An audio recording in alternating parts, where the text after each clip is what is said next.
আগামী 100 বছর পর অধিকাংশ ফেসবুক আইডিগুলো মৃত থাকবে, শুধু থাকবে তাদের কর্ম। যারা মানুষকে লাভ স্টোরি শিখিয়েছেন তার শাস্তি তারা জাহান্নামে পাবে। যারা অশ্লীল ও বেহায়াপনা মেয়েদের ছবি ভিডিও আপলোড করেছেন তাদের বিরুদ্ধে সাক্ষী, লাইকার ও কমেন্টার দিবেন। যারা গান বাজনা প্রচার ও প্রসার করেছেন তাদের বিরুদ্ধে সাক্ষী হয়ে পোস্টের লাইকার ও কমেন্টার হবে। যারা ইসলাম ধর্মের নামে মিথ্যা, ভুল, বানোয়াট বিষয়কে ইসলাম ধর্ম হিসেবে প্রচার করেছেন তাদের বিরুদ্ধে সাক্ষী হবে ওই লাইকার ও কমেন্টার। আর যারা ফেসবুককে আল্লাহ তাআলার বাণী ও ইসলাম প্রচারের মাধ্যম বানিয়েছেন তাদের পুরস্কার আল্লাহ দেবেন।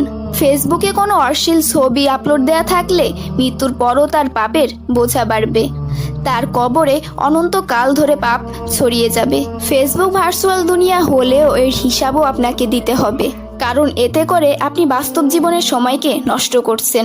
আর কেউ আল্লাহ তাআলা ও রাসূলের বাণী প্রচার করলে তার জন্য সদকায়ে জাকিয়া পেতেই থাকবে কিয়ামত পর্যন্ত।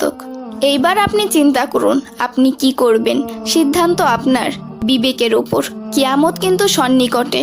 ইয়া আল্লাহ, আপনি আমাদের সবাইকে বোঝার তৌফিক দান করুন, আমিন।